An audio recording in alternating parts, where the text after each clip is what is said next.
नमस्कार दोस्तों, फिर से हाजिर हूँ एक सच्ची कहानी को लेकर।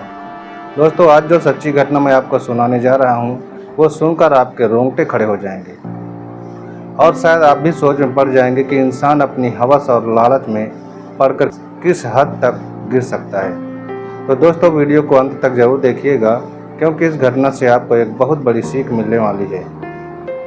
तो दोस्तों, वीडियो को लाइक और चैनल को सब्सक्राइब करना न भूलें और कमेंट में अपनी राय हमें ज़रूर लिखें। तो चलिए दोस्तों, कहानी को शुरू करते हैं। दोस्तों, ये किस्सा है बिहार के एक छोटे से गांव का। गांव में एक लड़का था जिसका नाम था मयंक। दोस्तों, इसकी उम्र तकरीबन 26 साल की रही होगी। मयंक की शादी हुई थी एक बहुत ही सुंदर लड़की प्रियंका से, जिसकी उम्र थी तकरीबन 23 साल। शादी को अभी ज़्यादा समय नहीं हुआ था, मुश्किल से 6-7 महीने ही हुए थे। शादी के बाद मयंक शहर में एक प्राइवेट कंपनी में नौकरी करने चला गया। वहीं उसकी पत्नी प्रियंका मायके में ही रहने लगी। फिर एक दिन प्रियंका ने अपने पति से कहा, सुनिए जी, आप इतने दिनों से घर नहीं आए हैं। मेरी मम्मी भी कह रही है कि दामाद जी को बुलाओ, कुछ दिन साथ रहेंगे तो अच्छा लगेगा। मयंक ने कहा, ठीक है, मैं वीकेंड पर आ जाऊंगा। तो दोस्तों, शनिवार को मयंक अपने मोटरसाइकिल से ससुराल पहुंच गया। सास ने दामाद को देखते ही हाथ जोड़कर स्वागत किया, मिठाई खिलाई, चाय पानी कराया। ससुर जी बाहर खेत पर थे, साले साहब भी कहीं काम पे गए हुए थे। प्रियंका बहुत खुश थी पति को देखकर। दोस्तों, रात हुई, सब ने साथ खाना खाया। फिर सोने का टाइम आया। प्रियंका अपनी माँ के साथ सो गई और मयंक को अलग कमरे में सुलाया गया। दोस्तों, रात करीब 12 बजे मयंक ने प्रियंका को मैसेज किया, थोड़ा पास आओ, बहुत दिन बाद मिले हैं। दोस्तों, प्रियंका धीरे से आई। दोनों ने थोड़ी देर प्यार मोहब्बत किया। फिर प्रियंका वापस चली गई क्योंकि उसे डर था कि माँ कहीं जाग न जाए। दोस्तों, थोड़ी देर बाद मयंक का दिल फिर मचल गया। उसने फिर से प्रियंका को कॉल किया, एक बार और आ जाओ जल्दी से। प्रियंका ने मना कर दिया और कहने लगी कि बस हो गया, अब शर्म भी करो, ये ससुराल है, हमारे घर चलेंगे तब देखेंगे। लेकिन दोस्तों, ये सारी बातें प्रियंका की माँ ने सुन ली। सास के मन में भी जाने क्या समझ में आया, वो दबे पांव मयंक के कमरे में चली जाती है। दोस्तों, मयंक को लगा शायद प्रियंका ही आई होगी। उसने रजाई में हाथ डाला तो उसे कुछ अजीब सा महसूस हुआ। फिर भी उसने फ़ोन की लाइट जलाई और देखा कि वो मेरी सास है। दोस्तों, मयंक घबरा गया और कहने लगा, मम्मी जी, ये क्या कर रही हैं आप?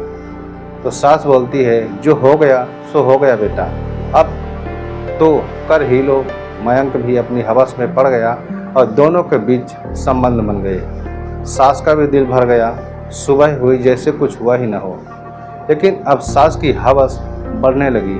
वो रोज रात को मयंक के कमरे में चली जाती और मयंक भी मना नहीं कर पाता था। फिर एक रात प्रियंका को शक हुआ कि माँ हर रात कहाँ गायब हो जाती है। प्रियंका ने माँ का पीछा किया और देखा कि माँ उसके पति के साथ रजाई में है। दोस्तों, प्रियंका के पैरों तले जमीन खिसक जाती है। वो जोर से चिल्लाने लगती है कि मम्मी, तुम्हें शर्म नहीं आई? और तुम मयंक, मैंने तुमसे उम्मीद नहीं की थी। दोस्तों, घर में हंगामा मच गया। प्रियंका ने गुस्से में वही पास रखी लकड़ी उठाकर मयंक के सिर पर पटक दी। मयंक का सिर फूट गया, खून निकल आया। मयंक वहीं बेहोश होकर गिर पड़ा। सास भी घबरा गई, ससुर और साले भी जाग कर आ गए। फिर देखा कि मयंक की सांसें बंद हो चुकी थी। गांव में कोहराम मच गया।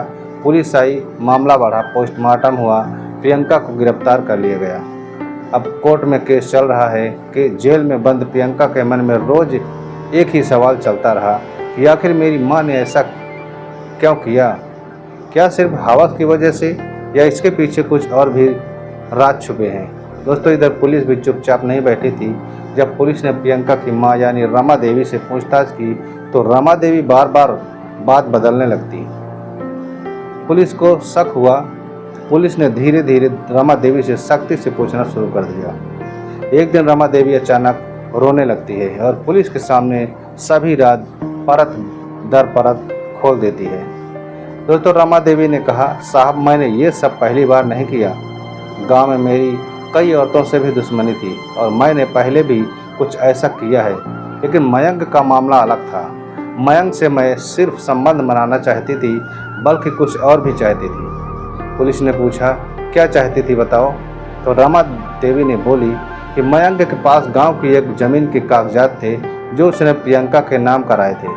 मैं चाहती थी कि वो कागज़ मुझे दे दे ताकि ज़मीन मेरे कब्जे में आ जाए, लेकिन मयंक राज़ी नहीं हुआ। तब मैंने उसे फंसाने का प्लान बना लिया। दोस्तों, पुलिस एकदम हैरान रह गई।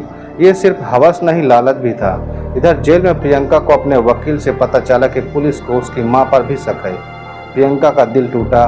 मां ने तो सिर्फ मेरे पति को छीना ही नहीं बल्कि लालच में मुझे भी जेल भिजवा दिया। प्रियंका ने जेल में बैठे बैठे फैसला कर लिया, अब मैं चुप नहीं रहूंगी, सच सबके सामने लाऊंगी। दोस्तों, कुछ दिन बाद कोर्ट में सुनवाई हो जाती है। प्रियंका जज के सामने रोते हुए कहने लगती है कि हुजूर, मैंने अपने पति को मारा है। मैं मानती हूँ, लेकिन मेरी माँ ने मुझे धोखा दिया है। उसने मेरे पति के साथ गलत काम किया है और मुझे इस जाल में फंसा दिया है। जज भी सारा मामला सुनकर सोच में पड़ जाते हैं। कोर्ट पुलिस से सबूत मांगती है। पुलिस कहती है रमा देवी कबूल कर चुकी है कि उसने मयंक को फंसाने और ज़मीन हड़पने की साजिश रची थी। अब मामला और पेचीदा हो गया। प्रियंका को लगा शायद उसे कम सजा हो, क्योंकि सच्चाई सामने आ रही थी। दोस्तों, कहानी में ट्विस्ट यही नहीं रुकते। इधर रमा देवी जेल में अपने आप से लड़ती रहती है। उसे भी पछतावा होता है कि हवस और लालच ने उसकी बेटी की ज़िंदगी बर्बाद कर दी। लेकिन असली बम तब फूटता है जब पुलिस को पता चलता है कि रमा देवी के किसी और मर्द के साथ भी संबंध थे। दोस्तों, गांव के ही एक दबंग रणवीर यादव के साथ। रणवीर यादव ने भी पुलिस को बताया कि रमा देवी मुझसे कहती थी कि अगर मयंक रास्ते से हट जाए तो ज़मीन भी हमारी हो जाएगी और बेटी को भी काबू में रखेंगे। दोस्तों, अब तो ये साफ हो गया था कि ये सिर्फ हादसा नहीं बल्कि एक गहरी साजिश थी। कोर्ट में आखिरी सुनवाई का दिन आता है। कोर्ट के सामने सारे सबूत रखे जाते हैं। रमा देवी का कबूलनामा, रणवीर यादव का बयान और प्रियंका की गवाही। जज साहब गंभीर आवाज़ में फैसला सुनाते हैं। रमा देवी ने हवस और लालच के चलते अपने दामाद को फंसाने की साजिश रची। प्रियंका ने गुस्से में किए गए हमले में मयंक की जान गई, लेकिन इसके पीछे की असली साजिश रमा देवी की थी। जज साहब आगे कहते हैं कि प्रियंका ने गुस्से में हत्या की, लेकिन उसने पुलिस और कोर्ट के सामने सच्चाई कबूल की। इसलिए कोर्ट प्रियंका को हत्या के मामले में 3 साल की सज़ा सुनाता है, जबकि रमा देवी को आपराधिक साजिश, अनैतिक संबंध और हत्या की साजिश के तहत उम्र कैद की सज़ा सुनाता है। तो ये फैसला सुनकर कोर्ट में सन्नाटा छा जाता है। प्रियंका रोते हुए कहती है कि माँ, तुमने मुझे कहीं का नहीं छोड़ा, पति भी छीन लिया, घर भी उजाड़ दिया। रमा देवी की पहली बार फूट फूट कर रोती है, मगर अब पछतावे का कोई मतलब नहीं था। कुछ महीने बाद प्रियंका जेल से बाहर आ जाती है, लेकिन जिंदगी पूरी तरह बदल चुकी थी। पति नहीं रहा, माँ उम्र कैद की सज़ा काट रही थी। ससुराल वालों ने भी नाता तोड़ दिया था। प्रियंका ने अकेले ही गांव छोड़कर शहर में सिलाई का छोटा सा काम शुरू कर लिया था, ताकि 2 वक्त की रोटी जुटा सके। दोस्तों, इधर रणवीर यादव भी कोर्ट में सजा पाकर जेल चला गया और वो ज़मीन सरकार ने जब्त कर ली ताकि उस पर स्कूल बने और गांव के सभी बच्चे पढ़ सकें। दोस्तों, इस पूरी कहानी से सबसे बड़ी सीख यही मिलती है कि हवस और लालच दोनों ऐसे जहर हैं जो पूरा घर बर्बाद कर देते हैं। दोस्तों, रिश्ते भरोसे पर चलते हैं और भरोसा एक बार टूटा तो जिंदगी भर नहीं जुड़ता। और औरत चाहे कितनी भी सहनशील हो, पर अपने पति को किसी और के साथ नहीं देख सकती, चाहे वो अपनी माँ ही क्यों ना हो। दोस्तों, कहानी सुनकर अगर आपको भी लगा कि सच में लालच और हवस सबसे खतरनाक है, तो वीडियो को लाइक करें और शेयर करें, चैनल को सब्सक्राइब करें और कमेंट में बताएं कि आपको इस कहानी से क्या सीख मिली। दोस्तों, यह थी आज की सच्ची घटना पर आधारित पूरी कहानी। दोस्तों, मिलते हैं अगले नए वीडियो में। तब तक अपना और अपनों का ख्याल रखें। धन्यवाद।